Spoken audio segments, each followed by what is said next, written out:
There we go. We are officially live. He is Larry Krueger. No. Chill. Simmer down. They're not booing, folks.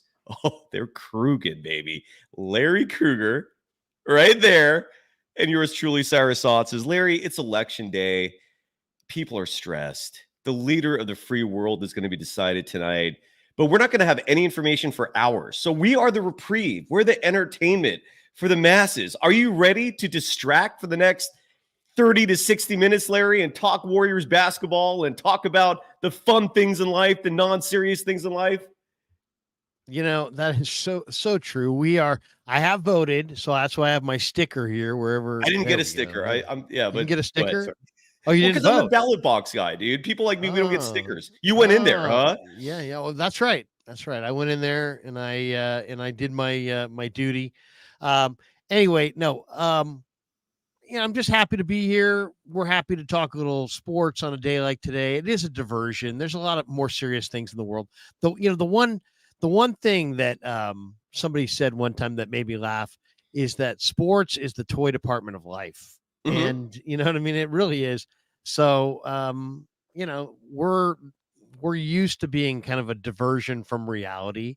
Of course, tonight is a huge night nationally, internationally. Yeah. It's some huge moment in history. But let's talk some Warrior ball because they're one of the great surprise teams in the league, and they lead the league in rating. Did you see that? In net rating, correct? Yes, net rating. We're going to break it all down. Number one in net rating. Number one. It's crazy. Warriors 17.8 net rating. OKC Thunder second at 17.2. Cavs third at 14.6. Warriors playing excellent ball early. Yes, they are. And we're going to break it all down because the next three games, the combined record of the Celtics, the Cavaliers, and the Thunder is 22-1. How are the Warriors going to handle that? Let's break it all down. It's the Krug Show and Golden Days. That is it for us today, and we will leave you with I can't do it. No. We'll do it live. Fuck it. Do it live. And things suck. Woo! Let's go. In a minute, I'ma need a sentimental man or woman to pump me up. Come on and break me off. 'Cause I get what I want and I like what I see.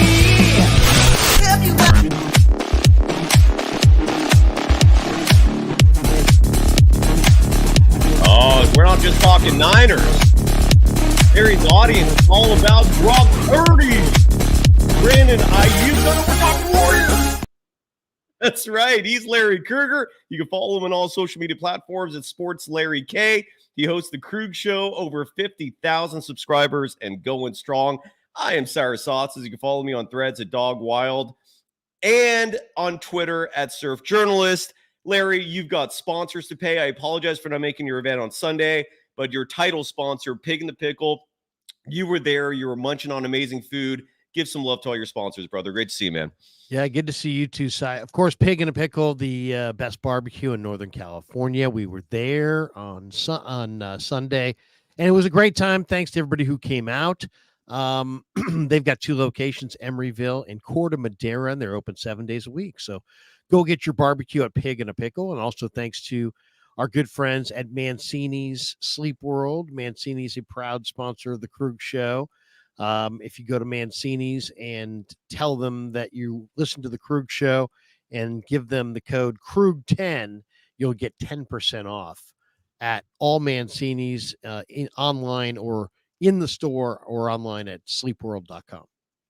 Beautiful. And on the Golden Days side, our program is brought to you by Bet Online, the world's most trusted betting platform and your number one source for online betting. From the earliest odds to in-game live betting, Bet Online provides you with all the action and the ability to watch the games as they happen with the largest selection of odds on everything from football, the NBA, NHL, entertainment. Award season is coming up. You can bet on the Oscars. And for, I believe, another 40 minutes, you can bet on the election. So check it out. Head to Bet Online today to get in on the action with America's most trusted site for online wagering. Bet Online. The game starts here. Larry, the Warriors last season started 5-2. And people forget that very easily. So, because a lot of people are getting pretty excited, myself included. The Warriors are 6-1. But like you said, a colossal difference between last year's Warriors, again, who started 5-2, similar paltry type schedule to the Warriors this season, who are now 6-1. But like you said, a huge difference is that net rating. Good teams, when they play bad teams, take care of business by blowing them out. The Warriors, technically, at least as of now, I think they might be second, Larry, in net rating. I think the Thunder overtook them last night. The Warriors are plus 17.3, which is damn impressive. And then the Thunder are plus 17.4. The point is, to me, there is a stark difference. Stephen Curry was playing in all those games to start the season last year. He missed a bunch of games this year, and it didn't matter. The depth stepped up. I think there's a lot of differences between last year's good start to the Warriors and this year's good start before they enter this brutal stretch of the schedule. What are you thinking, man? You were skeptical about this Warriors team. I don't know if you still are. I feel like week by week, your opinion is going to be changing, and rightfully so, right? That's how life works. That's how reality works. Nothing rarely is consistent and stable. Things are fluid. Things change. So what's your take on the Warriors now, and do you see differences with this team from a year ago? Well, one thing that's really clear is they've got about 10 guys that could literally start and have started. I mean, when you think about last night, they started Green, TJD, Wiggins, Curry, and Payton, but they could start Kuminga, they could start Looney, they could start, Slow-Mo, Healed, Moody, Pods. Waters. I mean, you could start literally anybody on this team. I mean, that's so, and their bench is very, very deep and explosive. I mean, how many times do you see a team get 20 points off their bench in a game? Or how many times do you see a guy pull 10 rebounds off the bench in a game? Well, the Warriors had guys who did both those things in the last game. So, they've got a lot of firepower now on the bench. So it's a deep team. And also I'll give them this, smart move by the Warriors to go to Hawaii and kind of bond.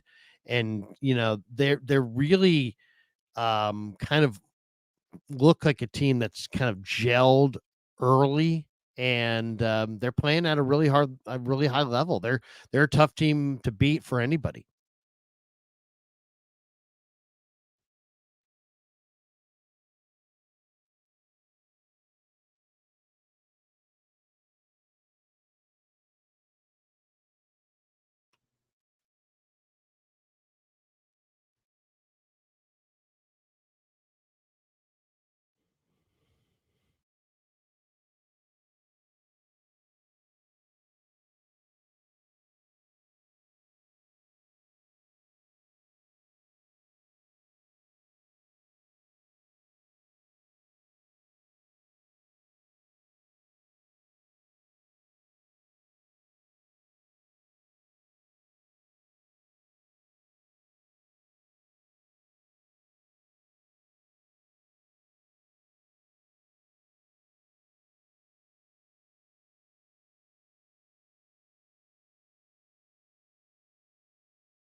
Cy, you're muted, Cy. How long was I muted for? For like I just because I couldn't hear you anymore, but you muted. So I would say you're muted for at least a minute. So there must have been some sort of disruption. Why did you even leave? Like, how did I lose you? I thought I thought it must have been on my end.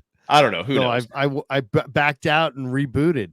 Jesus. Okay, so something happened, and I'm just riffing with no one. So I'm talking to myself. Nobody heard any of that. Whatever you So just my point said, was, I was nobody heard that at all.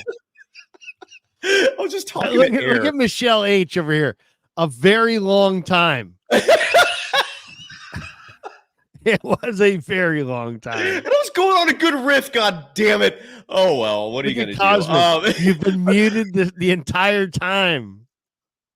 Well, the system, whenever there's a disruption, automatically mutes me, and I hate Wait a that. second. The biggest fans of your show right now are right here.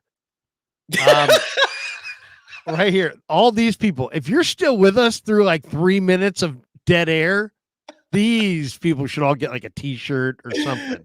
What do you think?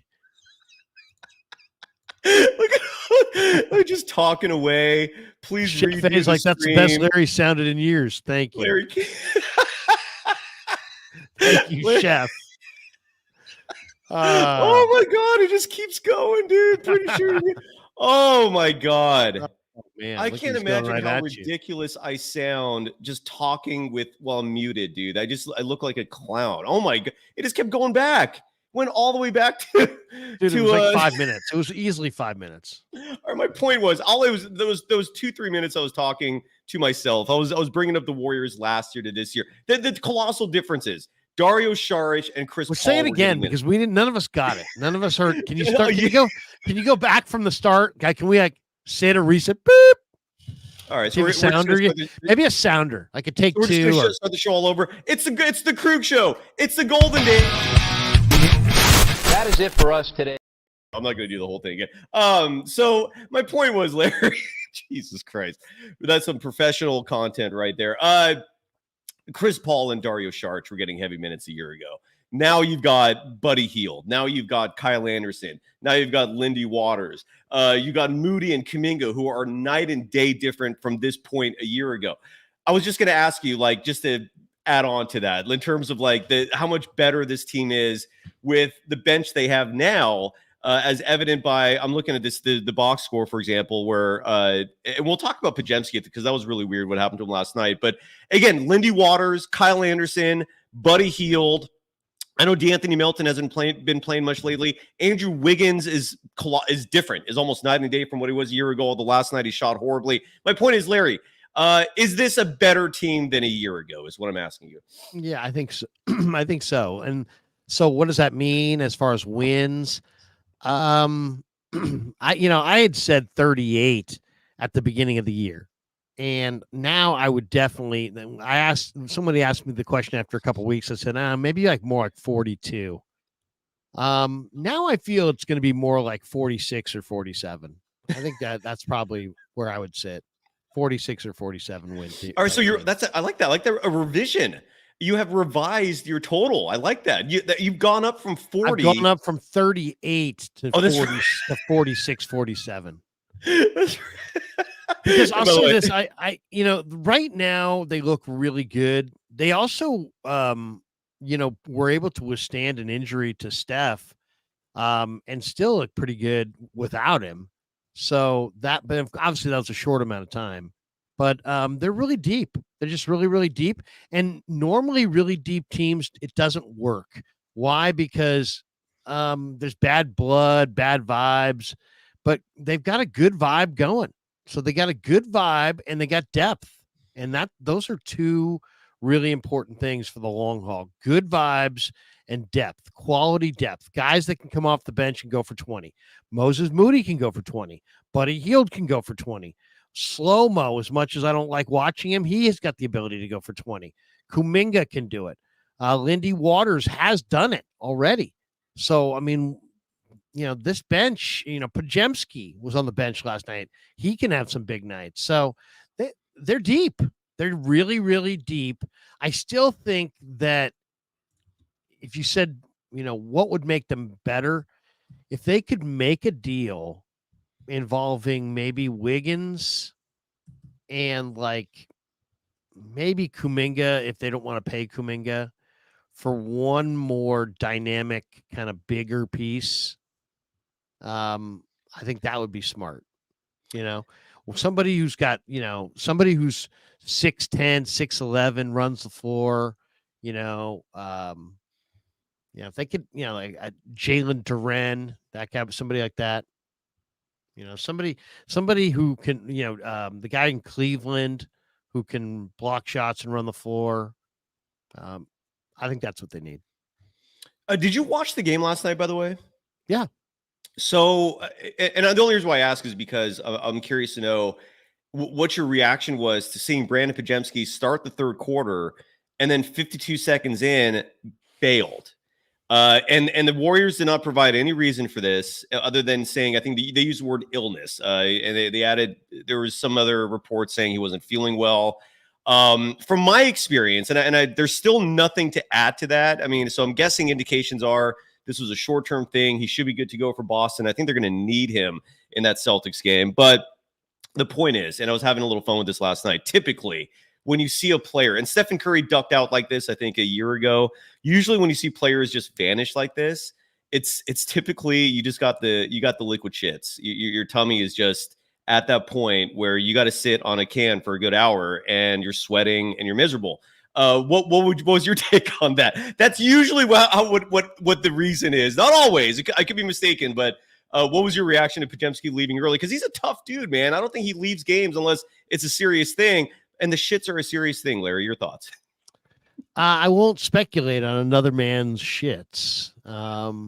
Just that's usually where I draw the line. That's fair. That's fair. Which is a pretty low bar, actually, if you really think about it. That's a good point. But it's a good thing. It's a good model to live by, I don't know if I liked Larry Krueger. I don't know if I really agreed with him much, but you know what?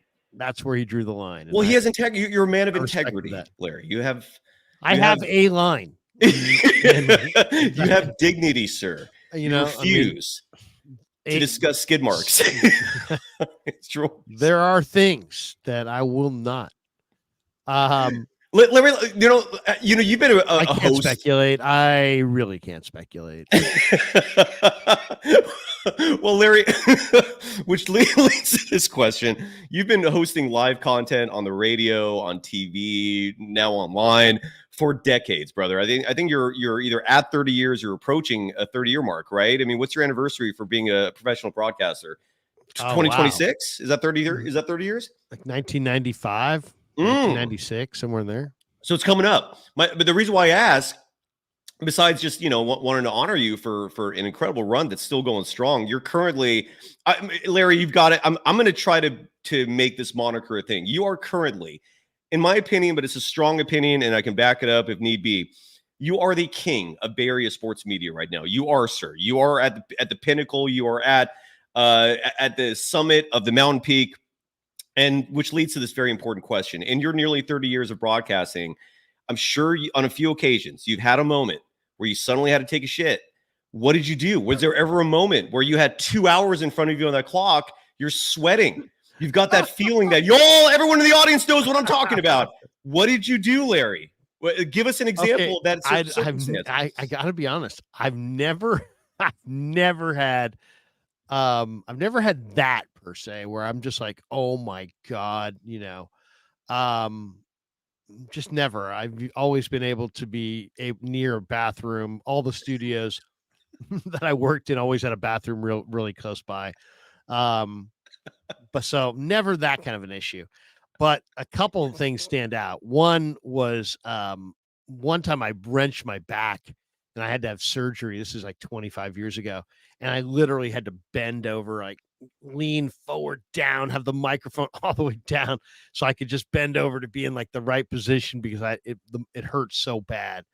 So that one I do remember. And I do remember one time Radnich and I were doing a show before the national championship that Friday at the San Jose Convention Center, and it's just raining, and I'm hustling down there. Get down there, 8:00. I'm running in there. It's 8:30, and we're right about to start. And I'm like, oh my God, no way! And I just had to duck into a bathroom and just yak. And it was just like, oh my God, I can't believe that I just yacked. That sucks. That was Yakking is brutal. the worst to me, dude. There's nothing. It's if you got The a girl, worst. man, It's the worst. it's the worst, dude. It's the worst. And I remember coming back. He's like, "Yeah, right." And I'm like, "You got to carry me today, bro. I just yacked a couple times." And he's like, "You want to go?" And I'm like, "I'm fine. I'm fine. I'm fine." He's like, I go, "If you could just use me as less of more you and less me today might be good." And he's like, "I got you." Gary wanted me to shut up anyway. I was a nuisance. I was a nuisance to him most days. The great Gary Radunich. Yeah, there you go. I love it, man. And the whole point is Brandon Pajemski, like all professional athletes, still just a human being. So, but it was just, it was weird because he's such a tough dude, and being serious here, to see him just suddenly duck out like that. That's not the norm, man. Brandon Pajemski led the NBA in charges last year. That stat means he has a high tolerance, a high pain threshold. And to see him just duck out, little concerning. But again, he's human. He might have even been puking too, for all we know. I mean, it's whatever it was enough to take him out. So, dude, the Warriors are playing the Celtics tomorrow. They split the season series last year. They beat Boston at Chase Center. This game, however, is in the Garden. What is it? TC Garden, TP Garden, whatever they call that place. I still call it the Boston Garden. I remember the old parquet before. I don't know if they still have the same hardcore now, but the point is, this is a damn good team. There's a lot of storylines here. I want to start with Steve Kerr. In your view, what is your take on the fact that there could be a lot of animus from Jason Tatum, maybe even Jaylen Brown? I don't think Steve Kerr did not have his fingerprints all over him not making the team either. I'm guessing he had input on the roster decisions too. How much vengeance are you expecting from the Celtics tomorrow, if any? Well, I think it's one of those things that, you won't hear anything about it until, afterwards. And if the Celtics have a big game and Tatum has a big game, then it will be like the narrative will be like, yeah, Jason, wanted to have his statement against Kerr and so on and so forth. But I don't think you'll hear anything beforehand. And if the Warriors happen to win the game or shut down Tatum, or he has a bad night, or the Warriors win big or something, or the Warriors happen to just win, period. I don't know if it will be a major story, but I do expect that they'll try to feed Tatum a little bit and they'll try to get him going, and then they'll try to make that a story afterwards. I mean, somebody had to sit on that awesome team. It just happened to be him. If he makes it a bigger deal than it was, then he is probably he doesn't need to do that. He's a better player than that. He should take the high road. He's won a championship. This guy's got a huge resume already, and he's got a huge future. Why would he screw around with that? But maybe we'll find out how petty he is and how much he's into these little, petty disagreements. Some people are into that. Some people are fueled by that.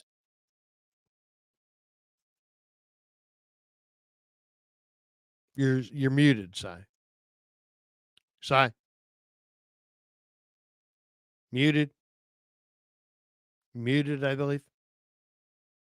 Jesus, that's on my end. I apologize. I'm glad you're here because I'm not doing that. The system's just muting me for some reason. Maybe it's my mic cable. I don't know. But what I was trying to say is, like you said, it's Michael Jordan proved in The Last Dance that these great athletes, they use whatever they can for motivation, for fuel. And for Jason Tatum, I would not surprise me if all he's doing from now until tip is thinking about being slighted in the Olympics, right? I mean, they use anger for motivation. Stephen Curry has admitted he does this. So with that said, yeah, I do think that might play a factor in this tomorrow. I don't know. You don't think so? You think that well, I don't know how petty he is. I mean, if I'm Tatum, it's like, dude, I've won a title. Why make the game bigger than what it is? It's like, hey, have you checked out the schedule, the season the Celtics have had? They've lost once all year in overtime. Other than that, they've run the table. So they're just looking to come out and play well. They can score points. It looks like they score in the 120s a lot. It's a really good basketball team. So the Warriors better be on their A game against the Celtics team for sure.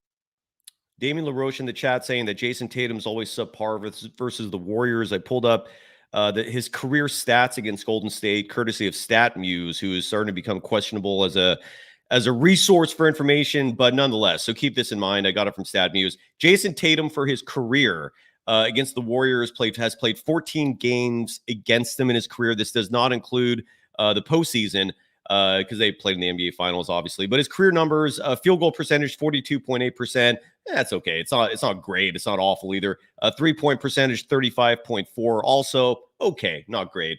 So he doesn't exactly light it up. Averages 22.5 points per game in his career. This goes back to his rookie year and so forth. So I don't know if that's true, but here, Larry, this is my opinion on Warriors Lakers for tomorrow, and let me know what you think.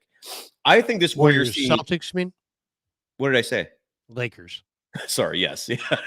I am just, this is not my day, Larry. Thank you for carrying the program. I'm getting muted. I'm confusing the Lakers with the Celtics. I apologize. My point is, I think the Warriors, this roster is currently constructed, is designed to handle a team like the Celtics. I almost did it again, where the Celtics don't, like, if Kristaps Porzingis was playing, maybe my opinion's a little different, but the Celtics is currently constructed, their wings, they get their points from outside shots. And this Warriors team is constructed, is designed to combat a team built like this. Like, they have an army of wing defenders. They're going to be able to throw at Jaylen Brown and Jason Tatum. Case in point, even Lindy Waters is playing fantastic defense. But Andrew Wiggins, Gary Payton II, we're definitely going to be closely watching his defense because I've been a little critical of him, I think, for good reason this year.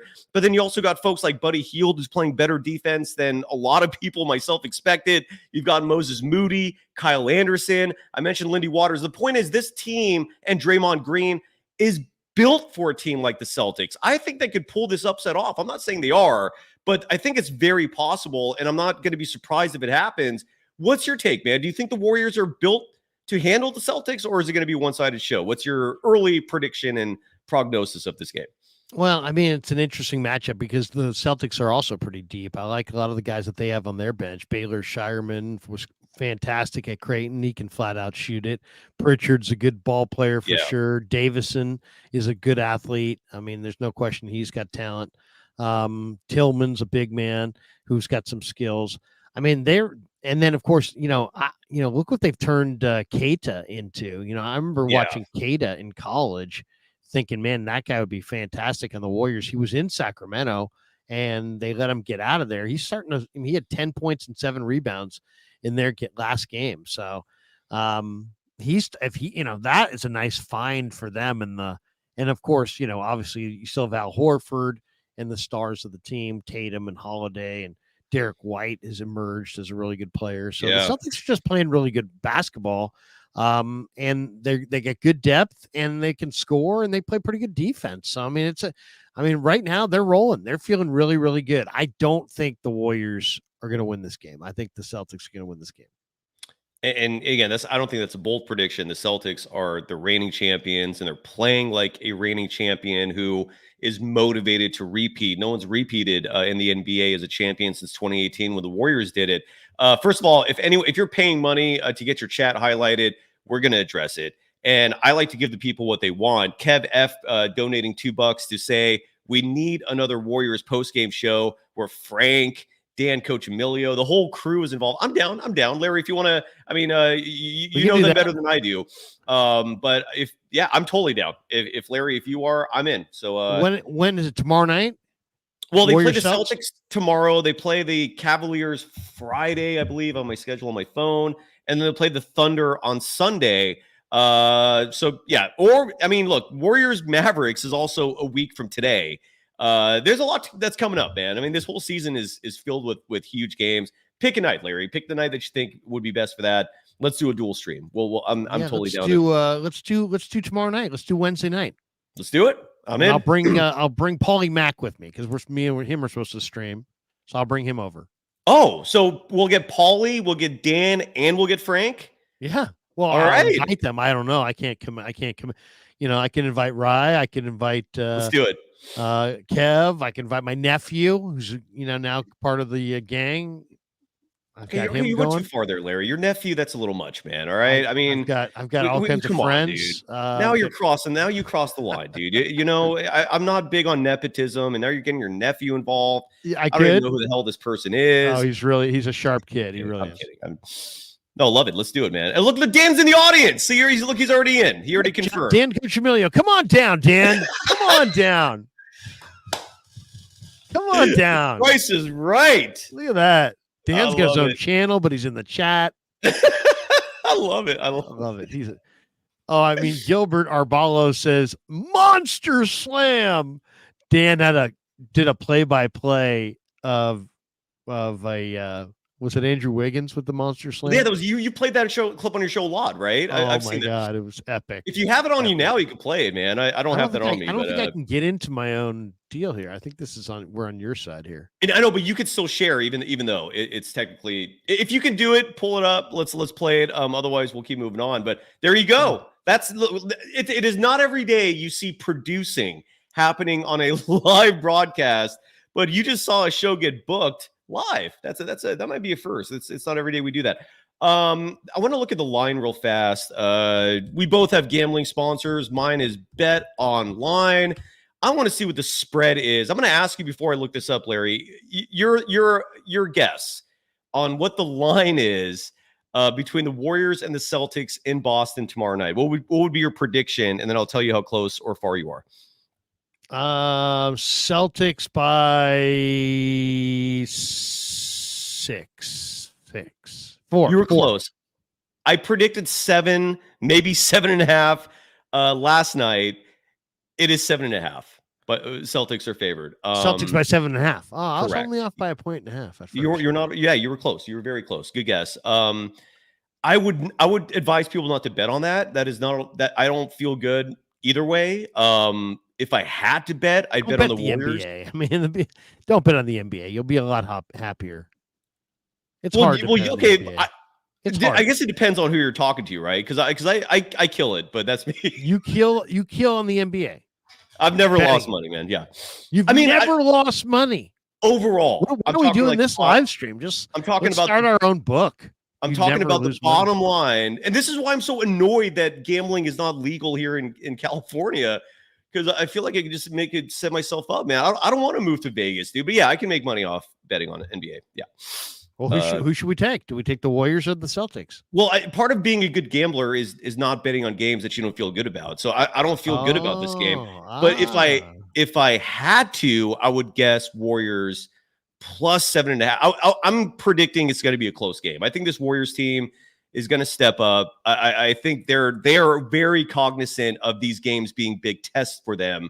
I think they're going to keep it close. I don't know if they're going to win, but I think they can make it close. I don't know. What you said you think the Celtics will win, but it'll be close as well. Like, what's your prediction? I like the Celtics to win this game by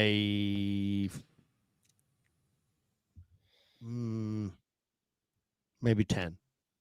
Okay, all right. So that's a blowout, man. But yeah, but the Warriors are playing really well. So they are. That's the thing.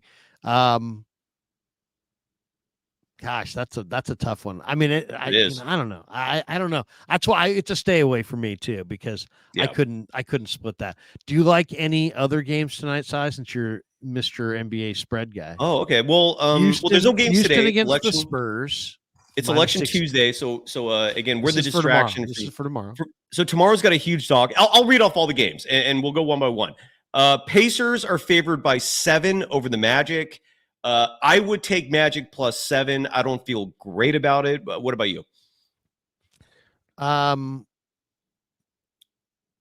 You skip Pistons, Hornets, but Pacers, Magic. I will go with. I will go with the Pacers. Okay, so you think the Pacers will take care? So beat the Magic by more greater than 7. You brought up Pistons Hornets. I'm sorry, I missed that, man. I apologize for that. Is your line Hornets -2 over Detroit in Charlotte? I have Charlotte -1.5. Okay, so and this game is here are my lines. The game is in Charlotte. Detroit just beat the Lakers. They did play the Warriors tough. Jaden Ivey's playing good. I would lean. You know what I would do with that game? I'd bet Detroit money line. I don't know. I don't have that in front of me, so I don't know what that is. But It's usually, Detroit. Oh, I don't know what the odds are, but Detroit right now the spread is Detroit plus 1.5. yeah. So I would instead of taking the plus 1.5, I just take the money line. So it'd be like Detroit, what, plus 110? I'm guessing something like that. That's what I would do. But none of these look good. I go stretches of days without betting because, again, I'm picky. You got to be picky if you want to win. I would take the Pistons. I would take the Pistons in that. I would too. Yeah, I would take the Pistons money line. Although Charlotte's playing good ball, LaMelo Ball, when he's healthy, clearly is a difference maker for the Charlotte Hornets. The New York Knicks. This is a line this is a game I would bet. The Knicks are favored by 7 over the Atlanta Hawks in Atlanta. Atlanta has been playing awful basketball. Trae Young has been putting up numbers, but outside of a few early season wins against horrible teams, their weaknesses have been exposed. I think the Knicks will go in there and easily take care of business. Knicks -7. Your thoughts? I'm taking the Knicks. Yeah, what do you? I don't know how closely you've been watching these other games, but what's your early reaction to the Knicks? Do you have one? I think the Knicks are getting very, very fortunate with their personnel because the guy that the big man, what's his name, Hoporty or whatever, Ariel Hookporty, the big man they got from what's international. He's like 6'11", 250. He definitely looks like a player. They just added him. I mean, Brunson, Bridges, Hart's a tremendous defender. I love Hart. He's one of my favorite players in the league. And then, Karl Anthony Towns is a scorer, and Anunoby. I mean, that's a solid starting 5. They've got some decent players off the bench when they're fully healthy. I mean, the Knicks, I think, need a little help in the backcourt, but it's Jalen Brunson, Mikal Bridges, and Miles McBride and Hart, and Josh Hart is like a whatever. He can be a guard, like it just. But yeah, I hear what you're saying. It's they could use. I think they need one more deal. I think if they want to be real contenders and be in the same class as the Cavaliers and in the same class as the Celtics. But I was looking at the Monday games because the Knicks lost to the Rockets in Houston 109-97, which is even more reason to bet on the Knicks. They're going to want to come back and win that game. But I bring that up because Gilbert Arbalo, as an ardent supporter of both our programs, saying the Knicks destroyed his parlay yesterday. But that also reflects good on the Warriors. The Warriors were leading the Rockets by 31 in Houston, almost lost that game after they let off the gas, and then fortunately took care of business in overtime. So that goes to show that the Warriors beat a good Rockets team. That was a good test, and that they also came through. Muhammad Olivi adding that the Knicks might enter the Giannis sweepstakes. Dude, are you watching the collapse of the Bucks? They're the worst team in the East right now, record-wise. Yeah, I mean, it's like their milk expired date or something. I mean, it's like I guess we're gonna find out when Middleton comes back if they're what exactly they are, but they just seem like they're going nowhere. And if they're gonna move Giannis, if I'm the Warriors, man, you got Kuminga. Now that's a guy who you would move Kuminga for. I don't want to move Kuminga for Jimmy Butler, but I will move Kuminga if we're talking Giannis. Agreed. Kev F is asking, Larry, do you literally know where every player went to college in every sport? Your knowledge is impressive. Like you do seem to bring up where everyone played. Can you literally name every player, or is it like our old friend Marcy Davis, for example, can name every player on every NBA roster? He would always pull that. He would always pull that at the beginning of every NBA season, where he could just name every player in every team. Can you do that with college? Man. No. Okay, but it is one of the first things. It is how I kind of define the players. So I probably go to it too much. It's kind of a crutch. I don't know. I like it. I'm impressed. Like Kev is. Every time I hear that, I'm always like, "Damn, how do you know that?" You could test me.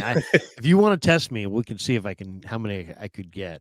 I will say we'll say that. We'll say that. That's a good segment there. Mike Weisberg, Larry, do you agree? Do you he wants to take you on, saying that what you were saying about Jason Tatum being slighted from the Olympics is a bad take, and that he should be legitimately pissed. I agree with the sentiment, and Draymond Green attacked Steve Kerr as well. Who should have sat that played I guarantee you it's going to be a great player. Why? Because the team is made up of nothing but great players. Derek White should have said. If you're telling me that there's other players that maybe have less stature, you know what? It's like a coach's job is to blend the players together. So it's like, you got to let the coach. I mean, sorry that your feelings got hurt. God, I mean, seriously. I mean, but here's the thing. You know what? Here's the thing. We all play basketball. Okay. Then all of a sudden you make the team. Great. Now you're on the all-star team. Now you're at an all-star game. And it's like, oh, wait, you're not playing the same number of minutes as you played on your team. Well, guess what? You know why? Because you're on the all-star team. And that's why and so guess what? You just learn to live with it like everybody else, except for Jason Tatum, who what? Did Kerr diss him? Did he disrespect him? Yes. Did Kerr just secretly have it out for him? No. He didn't make moves to try to win. Did they win? Oh yeah, they did win. He didn't make moves to try to win. It was all because he didn't want Tatum to be the winner. I mean, come on. Well, the pushback to that, Larry, that's outlandish. But Larry, the pushback is if you're put yourself in Jason Tatum's shoes, you just led your team to the championship. You played in the previous Olympics and won a gold medal as one of the top 2 minutes. He was top 2 in minutes for the Olympic team, meaning he was a pivotal player on that team. He's already proven he can win gold. He's already proven he can lead a team to a championship. And yet in the Olympics, one of his own teammates on the Celtics, a lesser teammate, is getting more minutes than him, not getting DNP'd. I'm referring to Derek White. You still think that Jason Tatum should just shut up and not complain? Is Derek White an NBA player making millions of dollars a year? Yeah. So I mean, guess what? Suck it up. Okay. I mean, and here's the thing. Do you think that it was arbitrary, or do you think that Kerr had some reason? He's the coach. I mean, it's an all-star team. Sometimes, I mean, I don't know. I bet you if we had Steve here, he would have an answer. You don't believe so? You don't think Steve would have a reason for why he did that? I think Steve Kerr. So, I mean, what are we getting at? Are we trying to make it seem like Steve had it out for Tatum? Or it's just like, do you have a lot of great players and somebody's got to sit? And it just happened to be Tatum. It could also not be just either or one of those two things. It could also be Steve Kerr. First of all, he would answer that question the same way he would answer it when you ask, why didn't you play Moses Moody tonight? His answer is typically matchups. His answer is typically, I didn't feel he was the best option for our team. Those are the types of answers he gives, and you can't respond to that. It's just like, God damn it. It's just, he's basically telling you that's how he felt. And regardless of how you feel, that's it. He's the coach. He's the boss. He's in control. So that would have been his answer. I don't think it was vindictive. I just think he has shown repeatedly he has a weird discriminatory behavior towards wings to a certain extent. Like if they don't, and again, I base like this on Hooters. What's up? Like from Hooters? Boneless. Are you talking about like Wingstop? I mean, like he doesn't like he doesn't like spicy wings or he doesn't like wings. He doesn't like wings who are lemon not pepper. lethal. He doesn't like the lemon pepper wings. He doesn't like wings. What kind of wings does he not like? The non-quick release shot types. Those are the ones that he doesn't like. The ones that he wants bone-in wings. He doesn't like boneless. And all right, Jason Tatum's boneless. Jonathan Kuminga's boneless, and it's just not his type. It's not his flavor. He doesn't like it. I do think you could have played Jason Tatum. I'll say this. If Mike Weisberg is right, then maybe bet the Celtics tomorrow night. Right? Ooh. I mean, if Mike Weisberg is right, that's the beauty of gambling, right? This is where I love gambling. You can literally put your money where your mouth is, right? I mean, it's the beauty of it, Mike. That's how you get Larry back. Bet on the Celtics, and then join us tomorrow night and either tell him I told you so, or hide like 99% of people do when they're wrong. We have a new Mike Weisberg. Can you call up the latest Weisberg, the latest MW? Boop, boop, boop, boop, boop, boop. But no, here's Mike. Incoming message from Mike Weisberg. I think Mike makes it decent. Can you put him on there? There we go. He says, look, I'd agree with Larry if you didn't bench him before the first game. There's a way to handle this. All right. What are your thoughts? What about Jaylen Brown? Wait, we got another Mike Weisberg. He's prolific. He's down here. He's prolific. He says, I'm already betting on this game. Oh, there you go. Okay. And Mike, if you lose that bet, we want to hear from you tomorrow. All right. Show up and admit that you were wrong. It's not asking a lot. It's really not, I don't think. All right. Now I'd like other people in the chat. Let's try to guess how much does Weisberg have on the game tomorrow? Oh, what would you say? $10? No, yeah. Come on. Weisberg. I'm saying Weisberg's going 50. All right, I'm going to say 50. I'm going to say 50. 50 for Weisberg. All right. I'm curious. Oh, 49ers Red Zone agrees with you, Larry. He also says 50. Mike, what do you put down? 49ers Red Zone's weighing in. He says 50. He thinks he's going to go what are you 50. putting down, Mike? How much money are you putting down? Answer that in the chat, please. How wise are you? We want to know. So, Larry, go back. What if he comes back? He's like 5 gur. Like $5,000? I'm rolling that fat. 5 gur. Ooh, there we go. He answered. What did he say? 50 on the game, 50 on props. That's a good, healthy amount. It's a good, healthy amount, Mike. I feel good about you now. I feel good. So 100 is the correct answer. So he's throwing a C note down on the Warriors. I want to know what the props no, are. He doesn't have a problem. What are the props? List those, please. I'm curious myself. I want to know. There's all kinds of props. Are you kidding me? There's all kinds of props. Ask Weisberg. Maybe he's got some props for us. I just did. I want the props. Larry. Yeah. A lot of people are getting in my opinion. By the chat. We're getting overly chatted. No, Larry, I'm curious. A lot of people think the Celtics have this like deep team. Like I heard an NBA analyst, I think his name is Kurt Goldberry, say that the Celtics are the deepest team in the NBA, which is, in my opinion, ridiculous. I think Peyton Pritchard is a good player. He's not a great player. And this is the first time we've ever been talking this long, which in the season's been 7 games, 8 games, about Peyton Pritchard. He's not consistent. Suddenly, though, he represents the Celtics' depth. Sam Hauser, I'm sorry. He does not, move the needle for me. He can shoot. Sam Hauser can shoot it. Well, and he wouldn't be getting minutes on this Warriors team right now. I don't think Peyton Pritchard would be getting minutes. I don't think Sam Hauser would be getting minutes. Neemias Queta would not be getting minutes on a Steve Kerr coach team. I don't even know who the hell Jaden Springer is.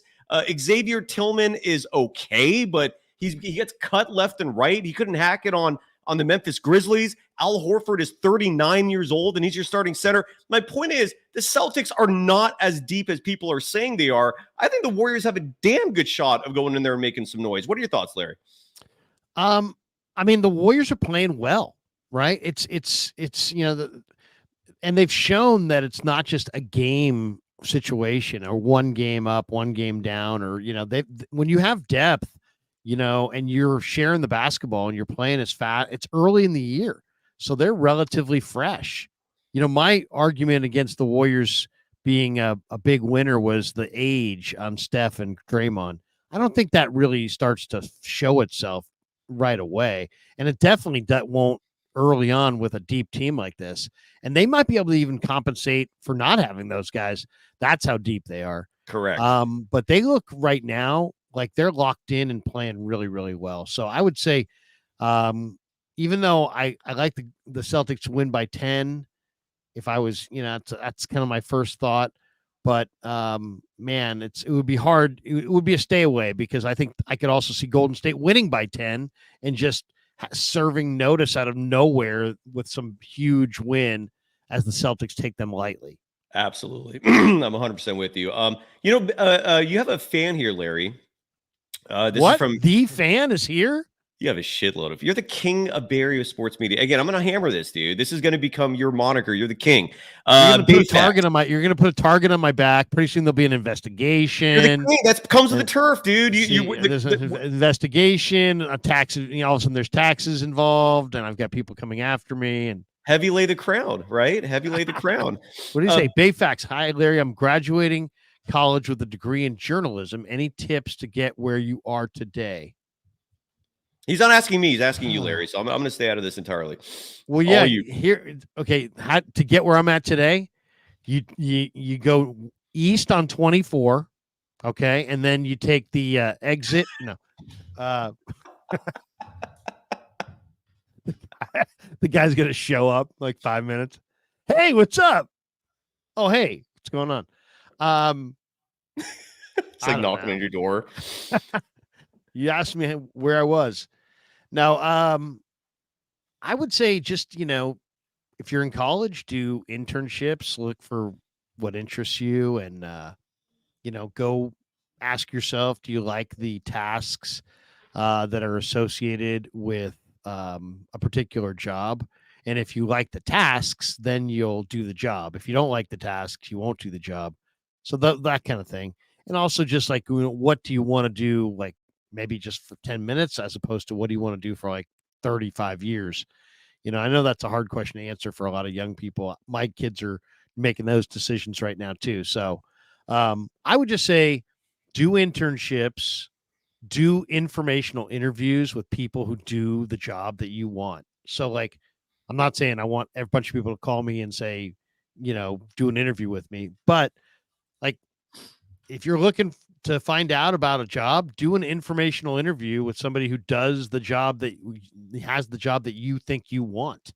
And then ask them questions about that job, how they got started, what they think is the best path, what traits they think are important, where their industry has been, is, and is going, all those kinds of things. And ask all those questions. And if you do, I think you'll, and then, I hate to say it, I sound like my dad now, my late father, but network well, like take people's cards and, whatever, take their info, find, keep track of where your friends are, and, network as well as you can, and be curious and ask questions and that kind of thing. That's great. That is, Larry, that is phenomenal advice. And if you don't mind me just jumping in for 1 second, because I am a college professor and I get asked this a lot. I actually give an assignment. I teach an intro to mass comm class, and I give an assignment where the students have to do exactly that, Larry, where they literally have to find a media professional who is doing what the individual student wants to achieve in life and interview them. Ask them every single question that will teach you how to get to what they're doing. If you're not in college and you want to do what we do, make it up. Find that professional that you want to interview.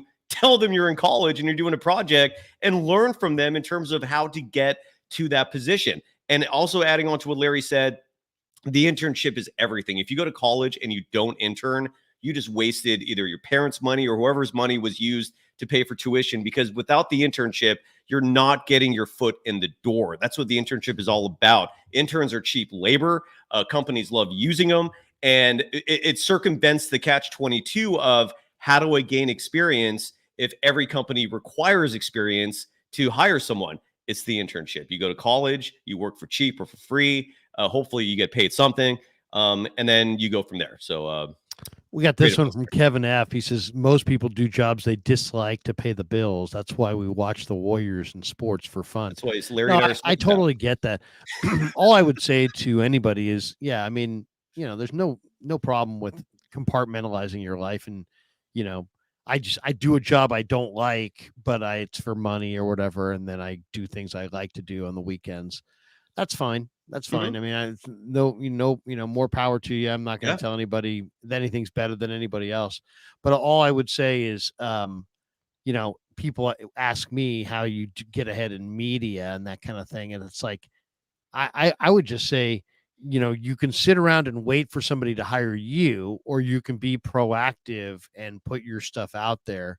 And I almost feel like these days, being proactive and putting your stuff out there is probably the better route to go than to wait for somebody at a radio or a television station to hire you to make you somebody.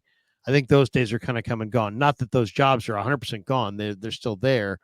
But I think the better route is, like, if you want to be a sports talk show host, or just start doing a sports talk show on YouTube or wherever you can do it. And people will find you if you're good. And if you're passionate, you'll be good. If you're good, people will find you. If people find you, you'll make money. If you make money, you'll be happy. So there you go. Great advice. Bing, bing, bing, bing, bing. And so it sounds like we're going to have an awesome post-game show tomorrow night, immediately following the Warriors and the Celtics. The Krueger show and Golden Day is going to merge again. Paulie Mack's going to be a part of the show. We're also going to have, and I think, Larry, the best way to set this up is like you take one or two people, I take one or two people, and we can fit them all on the screen together. We'll figure it out. We'll figure it out. Yeah, it'll be a round table. I like the post-game round table for basketball because, the bottom line is it's kind of a cool. It's more kind of like, I don't know. It's the way I like talking basketball. It's like, get a bunch of people and what did you guys think? And, there's been some disagreements. I've never disagreed with anyone. Me and you always get along. Cy and I always get along, but Cy, you do go at some of the other people pretty hard. Like who, for example? Who have I ever gone? I don't know. We've had some dust-ups on the show, though. They've been quite entertaining. You mean like Dan Cochimilio? The great Dan Cochimilio. I'm not saying that Dan's not high, I'm not saying that Dan's not high on his own supply or way out over his skis. Honestly, a lot of that was just that was a while ago. You're talking about a man who lives behind a 10-foot barrier wall inside of a gated community in the state of Arizona and still feels like he needs to get an alarm. No, Dan and I are cool, man. We I'm just joking. Now I'm just doing material over here. All right, back to the Warriors. Let's get back to the Warriors. Let's focus. Let's focus the rest of this show on just the Warriors. We got people here want to listen to some Warriors, and we're drifting. Well, first of all, 49ers Red Zone is saying he's the next me. I'm fascinated. I mean, you must be handsome. You must be smart. He's the next Cyrus. Successful. There's only one Cyrus. Sorry. Okay. Are we done, Larry? I mean, Cy versus Dan. See, Cy versus Dan. Yeah, I don't know. Dan and I are cool, man. It was honestly like, it's not even worth getting into. It's just a bunch of little petty things behind the scenes that just rubbed me the wrong way for a little bit. But I like Dan, man. We're all good. Everybody's all good. Dan's my boy. I like him. There you go. Are we done? I mean, do you want to talk gambling? Are we done? What else do you want to finish up with gambling lineups? I mean, if we're gonna do a post-game show tomorrow, then I don't know. Anyone in the audience? Well, let's talk a little bit about Golden State. I mean, for a second. I mean, all right. They're 6-1. They haven't lost on the road. They're incredibly deep. Most teams play 8, 9 guys, maybe 10. They're going deeper than that. They've gotten great performances, off the bench already from Lindy Waters, Buddy Hield. They look really good. Would you have guessed that they need another big man, in my opinion, but they look really good? I agree with that. Would you guess at this point in the season that Buddy Hield is your leading scorer? No, I mean, I told everybody I love Buddy Hield. It's crazy. I told everybody I love Buddy Hield. He's not 35. He's 31. He's in the prime of his career. He doesn't have any kind of weight problem. He's in great shape. So this guy can flat out shoot the basketball and he can get up and down.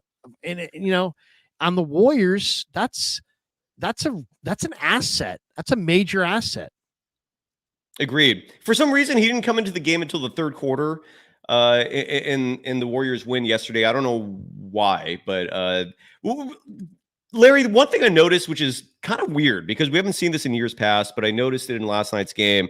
Stephen Curry seems to want Gary Payton II playing with him on the court. I don't know if you've noticed that. GP2 was in the starting lineup in the game yesterday, which it was the first time all year we've seen that. GP2 does not start games usually. We heard Steve Kerr talk about how he likes seeing Steph and GP2 together. Something tells me Steph likes it as well. I don't know if Kerr would have gone that far by starting him if Steph hadn't said something to him as well. GP2 has had an interesting year this year. What are your thoughts on GP2, man? Well, I mean, he gives Steph another total enforcer. When you play with GP2 picks his guy. GP2 gets his hands on the basketball. So then you get a guy. What's the key to a lot of these open floor plays? Get the ball in Steph's hands quickly. And GP2 will do that. And also, if he's got a relationship with GP2, great. I think their skills, without even knowing that, I think their skills are an awesome blend. Steph is, obviously a 6'3" scorer, and at this point, he's a little bit of an older player. GP2 is just a long-armed, shut you down, suffocating defender. Mhm. Think Magic Johnson and Michael Cooper. He's like Michael Cooper for the Warriors right now. He's just he is an awesome defender, long arms, gets his hands on tons of basketballs, can set some mean picks, will rebound. And then also, if you play with Steph's got the confidence and the ball in his hands to throw the backdoor lob. And Yeah. I think, in a lot of ways, if you don't utilize Peyton at the rim, you're not really utilizing Peyton. Then he can't really play the minutes that he plays if you don't throw it up to him, because he's got to score somehow, and he's not an offensive player. So how does he score? He's got to score on all these bunnies and dunks. So, but if you got Steph playing with him, all of a sudden the gravity of Steph, this guy can slip back door and you can throw him the lob, and suddenly he's going to get some easy buckets that way. So I think it could be a real positive. It was weird, though, because with GP2, Draymond, and Trace Jackson Davis on the floor, that's three guys that you have out there primarily for defense. And because none of those guys are natural scorers, right? Draymond is it's wild what he's doing, especially with the 3-point shot. I mean, that it's no longer like a gimmick, Larry. Like, those threes are going in at a high clip. I even like his form, even though he's got the backpack thing. Like, every time he releases it, he's got this he has two hands on it. And when he releases it, it's like he's using his thumb to create this spin. And it's going in. It's crazy. I mean, are you noticing anything peculiar with Draymond's 3-point shot? Because it's falling, dude. And and his percentage real fast. It's 53%. Incredible. He's shooting 53%. Incredible, dude. And three. That is unbelievable. Well, that's not sustainable. That cannot be. But he hit 40% last year. He was like 39. Last year was 39.5. You're right. He's 52.6 this year. Yeah. Awesome. It looks good. It doesn't look awful, is what I'm trying to say. Like in years past, every time he put a 3-point shot up, it was like, oh shit. Like, you kind of just squirm and hope for the best. When he's doing it now, it looks I like the form, is what I'm trying to say. It's looking a little more natural and not forced like it was in years past. I don't know if you're noticing anything similar as well, but I like what I'm seeing. He's a little bit more anchored. He's got a little bit less movement. He's a little bit more, you can see he's got the repetitive motion down. You can see he's worked at it. I mean, that's really cool. I mean, and it's going to make him a much more valuable player as he goes. Big time. I mean, forget 53%. If you could shoot a solid 45%, that would be like, whoa, this guy's incredibly valuable when you factor in how he rebounds, how he facilitates as a point forward, the shot block, everything that he does defensively. I mean, if that guy can shoot 45% from three, you've got just an unbelievably valuable weapon. Unreal. I am loving what I'm seeing and the fact that he wants to win a Defensive Player of the Year award this season. Like, he's gunning for it. I think it's a crime he only has one of these things. And it's not just him that's been coming out publicly saying they have this defensive oriented approach. Jonathan Kuminga said a couple weeks ago that he wants to make the all defensive team at the end of the year.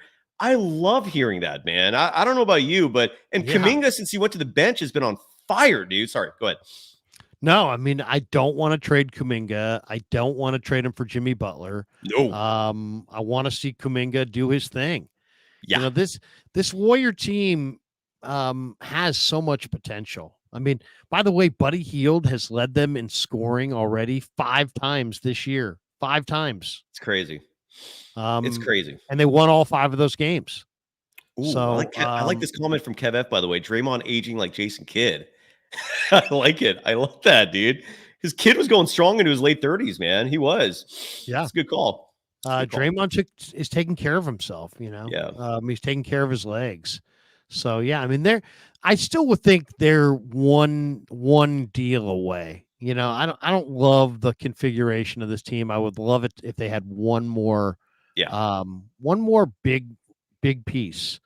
I mean, like, okay, so you have Steph at the 1, and you got Pajemski, you got DeAnthony Melton at the 2, you got Moses, you got Pods, you got Healed. Wiggins. Melton can play 2, Wiggins can play 2. At the 3, you got Wiggins, you got Peyton, Kuminga. Kuminga, Moody. At the 4, Lindy you got Waters, who Lindy Waters. who's Let a me part look of at this Lindy now. Waters. Yeah, he's a part of this. And then you got Draymond, you got Kuminga, Anderson at the 4, and you got Jackson Davis and Looney At the 5. At the 5. I guess Quentin Post, if you want. I mean, if Quentin Post, if Quentin Post could magically mature in like 3 months, then I think the problem would be solved. But I don't see that happening. I'm totally with you, dude. Like either I don't. To me, again, if the Bulls are playing as well as they are 2 months from now, then this is not going to happen. But Vucevic on the Bulls, to me, would be borderline perfect if you don't have to give up the farm, and you better not. I mean, he's not worth it. But he stretches. He's a stretch 5. That's a good one. And I think he would either him, or you can go a totally different approach. And I don't think Cleveland's going to do this, but Jared Allen is the one that just sounds the nicest. Then there's the wild card, which is Robert Williams III on Portland, who finally made his season debut. And he's injury prone, but we've seen what Rick Celebrini does. So maybe you can take a spin on him. He's probably available.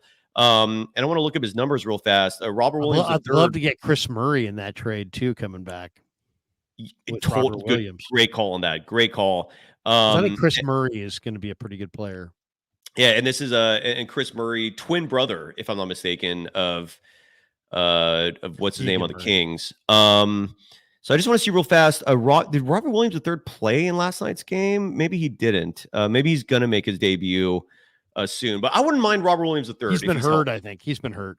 He's been hurt all year. He's routinely hurt. Yeah, and I think he just came off the injury list. And I thought he played last night. He did. He played 6 minutes. Oh no, he's played. No, wait, I'm sorry. He played 11-5 and he scored 5 points, grabbed 3 rebounds, and then he played 2 days ago and he scored 8 points and grabbed 10 rebounds in 20 minutes. I wouldn't mind Robert Williams, man. I think that's a great call. Yeah, he's only 27. I think Robert Williams, and then they have DeAndre Ayton, they've got Klingon. I just think if you could get a guy, I like some of the other players on that team. I really like Chris Murray quite a bit. Oh, look at Draymond. Get a guy like Chris Murray, who, he's not doing a ton there, but he's only 24. Yeah, and Keegan's he's a 6'8" player who can shoot the ball. Which immediately makes him like a stretch 4 in the Warriors, right? So yeah, I like that. Look at Draymond. You're talking nice about the Warriors. Are you jumping on board, Larry? I am. I'm starting to feel. I love it. I'm starting to feel the vibe. I've gone from 38 to 46. All right, dude, that's a jump, baby. That's a jump. And who knows, 46 might be enough to get you in the playoffs with this West. It's so freaking and this deep. Is pre-trade. I mean, if they make a trade, I could go from 46 to 50. I mean, I could feel another jump coming if they take off. Yeah, I do too, man. Anything else? Are we good? Because we're back at this tomorrow night. That's right. We're back at it tomorrow night. Well, no, Warriors, Celtics. They're underdogs, 7.5-point underdogs. We already have what's his name, who's putting $100 down on Boston. What was that guy's name again? Mike Weisberg. Thank you. Oh, join me at 6:00 on the Krueger show tonight. On not the Krueger show. On KMBR on Niners Nightly. Niners Nightly tonight. I'll be on from 6 to 7. Dieter's going to join me at 6:30. We'll get his thoughts. But yeah, we're going to start off talking about what the Niners did trade wise and open up the phone line, see what people have to say about it. And, I mean, they're obviously leaning on their guys coming back to be what lifts them. They didn't make big deals at the deadline, but they brought back Gibson, Tayshaun Gibson. and maybe that he can help their secondary a little bit. And and again, every Monday through Friday from 6 to 7, you're on KNBR talking Niners. Yep. So They made about an hour and a half from now. I will be on at and we'll talk Niners from 6 to 7 on KNBR. So for the Golden Days audience, on the radio. Yeah, check out Larry on KNBR. We're back at this tomorrow night. We're gonna have a party. It's officially a party. I'll invite people. I'll start inviting people right now. Yeah, so Paulie Mack, because Paulie's joins you every Wednesday night anyway. So right. Paulie's already in. I imagine Dan Coach Emilio's already in. I imagine Frank's already in. That should be a good time, man. That's a good crew right there. I might, and we'll figure out the logistics of how to do it. And let's hope it is a celebratory show and not a bunch of, not a depressed, like gripey show where we're all pissed off because the Warriors got their ass kicked. I don't think they're going to get their ass kicked. I think they'll cover the spread. I feel pretty good about that. Oh, and Damien LaRoche, of course, the stripper music. I almost forgot about that. Thank you for the reminder. There we go. And we got the stripper music going. We're back in the club. Election night. What time will the show be at? What time's that tip going to be? It's going to be early. It's going to be tip will be at, I believe at 4 or 4:30 Pacific time. Let me double check that real fast. Actually, it's on my phone right here. So what time are we going to stream at? 7:30? So the game, they tip off at 4:30 Pacific. So 7:10 approximately is when we'll be live. These NBA games fly, man. They go by fast. Did you like the pitch clock, by the way? After a year of seeing a baseball with a pitch clock, do you approve? I'm okay with it. Okay. I don't love it, but I'm not up at night worried about it either.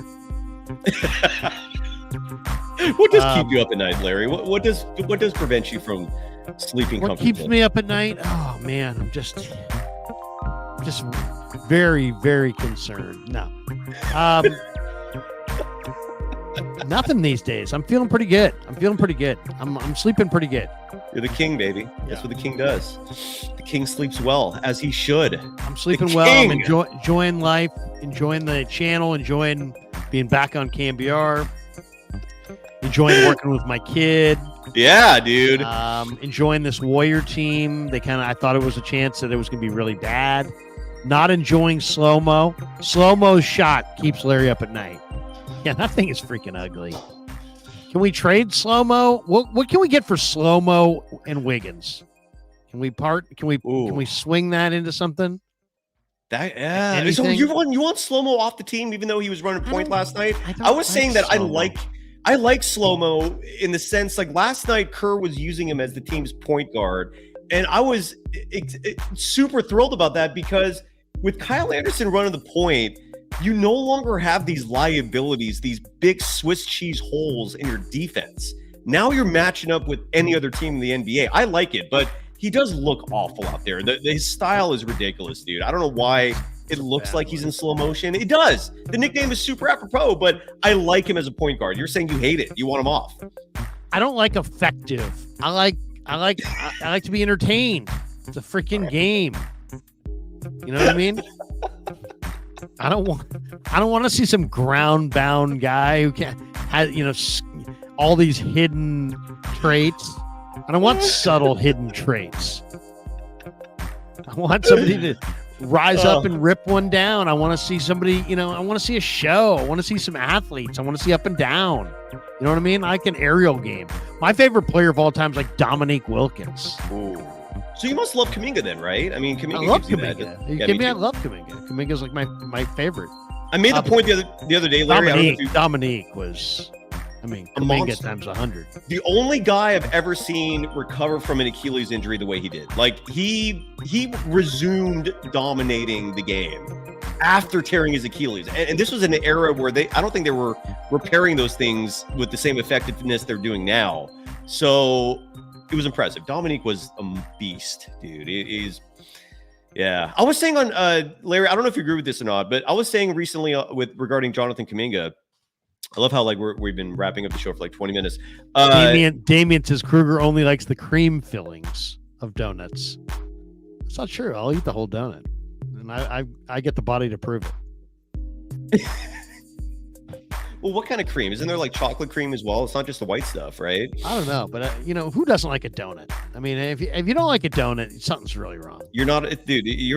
Go to Canada, dude. Go to another. If you don't like a donut, you You ain't American. I don't like you. Plain and simple. Yeah. Come on, you gotta like a donut. They're like muffin. Muffin tops. Nobody likes a muffin top. But real quick, I wanted to ask you. I think Yes. Jonathan Kuminga, because I was bringing up the fact that Kobe Bryant, Michael Jordan, LeBron James, their three-point shot in their careers were like 32, 33, 34%, right where Kuminga is. I don't think he needs to be like this super lights-out, sharpshooting three-point shooter to earn minutes. Like, I think he belongs on the court with or without this super efficient three-point shot. What are your thoughts? Like, do you think he needs? No, first of all, you have to have over the course of what is like there are hidden parts of the NBA game. The hidden parts of the NBA game are who gets to the loose balls in the open floor. There's no stat for that. Correct. There's all kinds of loose balls in the open floor in the NBA. Who gets them? Jonathan Kuminga gets them. And that's why he's got great value. He's got great ability to get to those loose balls and the rebounds, and he's just very quick. You got to have quickness. Otherwise, there's a lot of points out there. Yeah. So you got to have somebody to gather in the long rebound, somebody to chase down stuff, and he's a great runner, and he's also improved his game so much that he used to be an all or nothing kind of a guy where he had to shoot it or go to the rim. Now he can go to the hole and then see somebody else on the baseline and throw the lob. I mean, he's getting very refined in how he finishes. So I really love Jonathan Kuminga. Me too. I really, really, really, really don't want to see them trade him. Me too. I love that. Let's end on that note. We'll be back tomorrow night. Thank you as always. Are we good? Are we out? Are we done? We're good. I love it. Go check out Larry tonight on KNBR from 6 to 7. Check this out tomorrow. A post game. It's going to be a party. Thank you, everyone. Larry, thank you. Follow Larry Krueger on Twitter and all social media platforms at SportsLarryK. Until the next time, which is 24 hours from now. Bye-bye.